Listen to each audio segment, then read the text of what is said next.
अस्सलातु वस्सलामु अलैका या रसूलल्लाह, अस्सलातु वस्सलामु अलैका या हबीबल्लाह व अला आलिका व अस्हाबिका या नूरल्लाह सल्लल्लाहु तआला अलैहि वसल्लम। आका अलैहिस्सलातु वस्सलाम इरशाद फरमाते हैं, अस्सलातु मिअराजुल मुमिनीन, नमाज मोमिन की मेराज है। और आका का फरमान है कि नमाज मेरी आंखों की ठंडक है। प्यारे दोस्तों, इमाम हुसैन रदी अल्लाह ताला अन्हु ने करबला के मैदान में अपना खानदान कुर्बान कर दिया। दौलत के चक्कर में कुर्बान नहीं किया या किसी बादशाही के लिए कुर्बान नहीं किया कि मुझे बादशाही मिल जाएगी। ये कभी ना सोचा कि मैं बादशाह बन जाऊंगा। अगर इमाम हुसैन रदी अल्लाह ताला अन्हु ने अगर अपना खानदान अपने घर वालों को कुर्बान किया है तो अपने नाना की शरीयत के खातिर कुर्बान किया है। आपने सुना होगा, हमने भी सुना है, उलामा की ज़बान सुनते हैं कि इमाम हुसैन रदी अल्लाह ताला अन्हु की जब तलवार रुकी थी, सिर्फ और सिर्फ इसलिए नहीं रुकी थी कि उनके खानदान वालों को जालिम यजीद तीरों से छल्ली कर रहे थे या तलवारों से उन पर वार कर रहे थे, इसलिए नहीं रुकी थी। तलवार रुकी तो सिर्फ और सिर्फ इसलिए रुकी थी कि नमाज का वक्त हो गया था। और आज एक हम हैं, हम आका अलैहिस्सलातु वस्सलाम के उम्मती हैं। इमाम हुसैन का दामन छोड़ने की ना बात करते हैं, इमाम हुसैन का दामन नहीं छोड़ेंगे, ये हमारा दावा है, ये हमारा एक नारा बन चुका है। लेकिन हमारे काम यजीदियों वाले हैं, हमारे काम बेकार से बेकार इंसान वाले हैं। आज झूठ हम बोल रहे हैं, चुगली हम कर रहे हैं, लेकिन इमाम हुसैन रदी अल्लाह ताला अन्हु ने तलवार रोक दी नमाज के खातिर।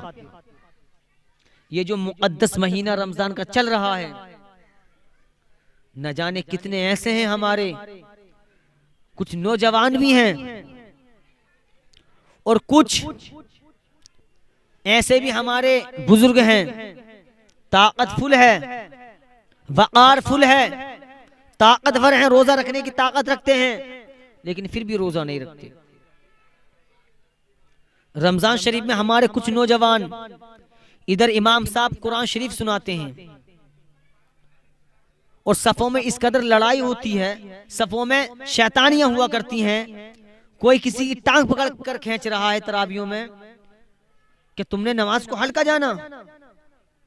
अगर तुमने नमाज को अपनी जबान से ये कह दिया, हाँ ये तो एक मामूली सी इबादत है, कोई बात नहीं है, याद रखो हो सकता है तुम काफिर हो जाओ। अगर तुमने ये अल्फाज इस्तेमाल कर लिए कि नमाज एक हल्की चीज है, कोई बात नहीं है, तो तुम्हारा ईमान चला जाएगा। तुमने नमाज को हल्का जाना और नमाज को हल्का जानने वाला काफिर है। और तुमने तरावियों में तुम गए, वैसे तो जाते नहीं है, एक महीने में पहुंच गए तो तुम किसी की टांग पकड़ खींच रहे हो, कोई किसी के नीचे लोटा रख रहा है, कोई चुलबुले दिल खा रहा है, कोई जंजीरा खा रहा है, कोई कुछ खा रहा है। मेरे भाई यहाँ पार्टी करने आए हो, तरावी पढ़ने आए हो? अल्लाह का डर हमारे दिलों से निकल गया। उसके घर में हम खड़े हैं, जिसने हमें ताकत दी, उसके घर में हम खड़े हैं, जिसने हमें यहां तक पहुंचा दिया, और हम तरावियों में जाके उधर कुरान हो रहा है, इधर शैतानी हो रही है। क्या जवाब दोगे? इमाम हुसैन ने पूछ लिया कि नमाज मेरे नाना की आंखों की ठंडक है, तुमने कितनी नमाज पढ़ी? तो बताओ मैदान महशर में हमारे पास क्या जवाब होगा? और तुम तरावियों में जाकर के शैतानी करते हो, हंसी मजाक करते हो, शरीयत का हुक्म नहीं सुना। जब एक बंदा कुरान पढ़ता है तो उसको कुरान पढ़ना वाजिब है, और जितने बैठे होते हैं उनको कुरान सुनना फर्ज है।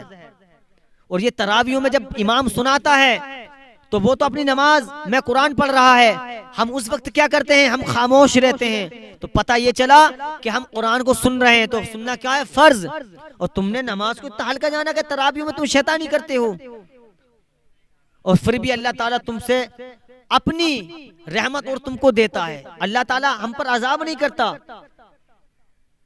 वरना वो कुरान की आयत याद रखे, इन्न बत्श रब्बिक लशदीद। कुरान कहता है तुम्हारे रब की पकड़ बहुत सख्त है। कभी हम ये नहीं सोचते कि हम तराबियों में नमाज पढ़ने आए हैं तो कोई चुलबुले दिल ला रहा है, कोई जंजीरा ला रहा है, कोई कुछ ला रहा है, कोई कुछ ला रहा है। भाई ये अल्लाह का घर है भाई, अल्लाह से तो डरे। कब्र में जाना है ये तो ख्याल रखे कि हमें कब्र में जाना है। तुम्हें तराबी नहीं पढ़नी है तो अपने घर बैठ जाओ, लेकिन मस्जिद में आके शैतानी ना करो।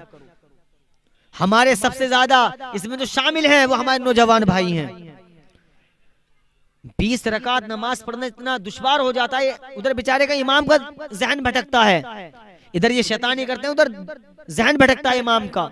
वो कुरान पढ़ रहा है, इधर तुम शैतानी कर रहे हो, वो भी अल्लाह के घर में, और वो भी रमजान के महीने में, इतने मुकद्दस महीने में। होना तो ये चाहिए जब इमाम साहब कहते हैं अल्लाहु अकबर तो आप इमाम साहब जैसे अल्लाहु अकबर कहें, तुरंत नियत बांध लें, सना पढ़ें। जब इमाम क़िरात शुरू कर दे तो आप खामोशी से सुनते रहें। लेकिन नहीं, हमें तो गप्पे लड़ानी है, हमें तो मजाक करनी है, हमें तो हंसना है। हंसने की जगह भी हमारे नौजवानों को मस्जिद में ही मिलती है। याद रखें अल्लाह का फरमान, इन्न बत्श रब्बिक लशदीद। कुरान कहता है तुम्हारे रब की पकड़ बहुत सख्त है। जिस दिन रब ने पकड़ लिया तो छोड़ेगा नहीं। हमें जवाब देना है।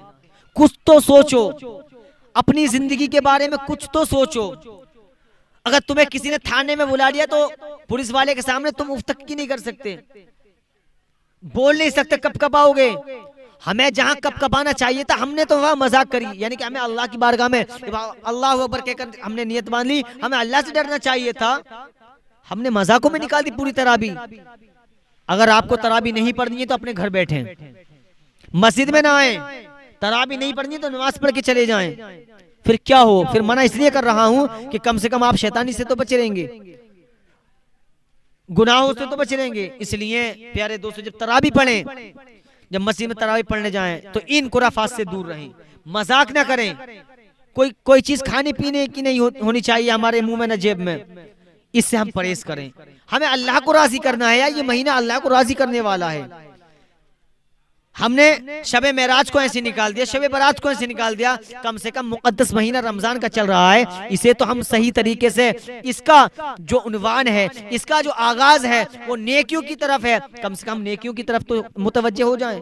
इसलिए जब आप तराबी पढ़ने जाएं तो अल्लाह की बारगाह में जब आप खड़े हो जाएं तो ये सोचकर खड़े हो जाएं, अल्लाह तू मेरे दिलों को जानता है कि मेरे दिल में क्या चल रहा है, तू मेरे दिल से वाकिफ है या अल्लाह, बस तू मुझसे राजी हो जा। अपने रब को राजी करें, नमाजों की पाबंदी करें। अल्लाह पाक हम सबको इस पर अमल करने की तौफीक अता फरमाए।